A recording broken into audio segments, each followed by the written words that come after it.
प्रधानमंत्री नरेंद्रजी मोदी यांच्या नेतृत्वामध्ये आज अर्थमंत्री निर्मलाजी सीतारामन यांनी सलग 9व्यांदा अर्थसंकल्प सादर केला आणि कर्तव्य भवनामध्ये निर्माण केलेला हा अर्थसंकल्प 3 कर्तव्य पूर्ण करण्याकरता सादर केला आणि या 3 कर्तव्यामध्ये आर्थिक विकासाची जी गती आहे ती निरंतर कायम ठेवणे आणि ती वाढवणे, त्यासोबतच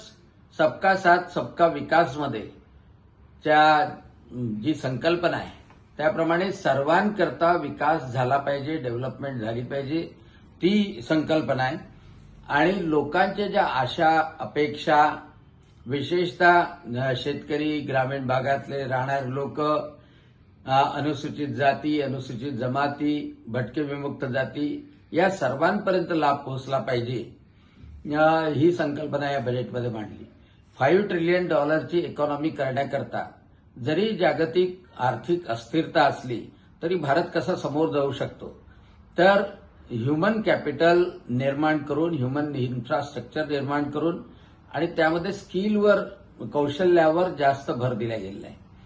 विशेषतः पहा, प्रत्येक जिल्ह्यामध्ये महिलांसाठी एक वसतिगृह बांधण्याचं काम की ज्यामध्ये मुली, वर्किंग वुमेन ह्या राहू शकतील,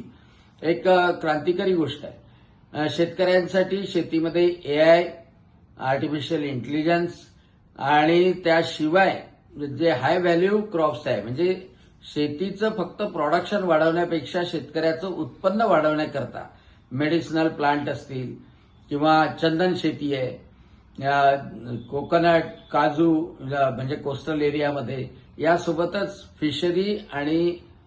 डेअरी याच्यावर सुद्धा भर देण्यात आलेला आहे। आणि त्यामुळं सर्व क्षेत्राला, ते शिक्षण क्षेत्र असो, महिलांचं क्षेत्र असो, शेतकरी असो, सर्व क्षेत्रामध्ये सर्व विकासाचा स्पर्श करून व्याप्ती विकासाची वाढवलेली आहे। आणि AI आणि क्लाउड आणि इलेक्ट्रॉनिक्स या सर्व गोष्टीला चालना मिळून 2047चा भारत कसा असेल, तो विकसित असेल, त्यासाठी कोरोनाच्या काळानंतर जे आपण अर्थसंकल्प पाहतो की आर्थिक विकासाचा दर हा सातत्यानं वाढत ठेवलेला आहे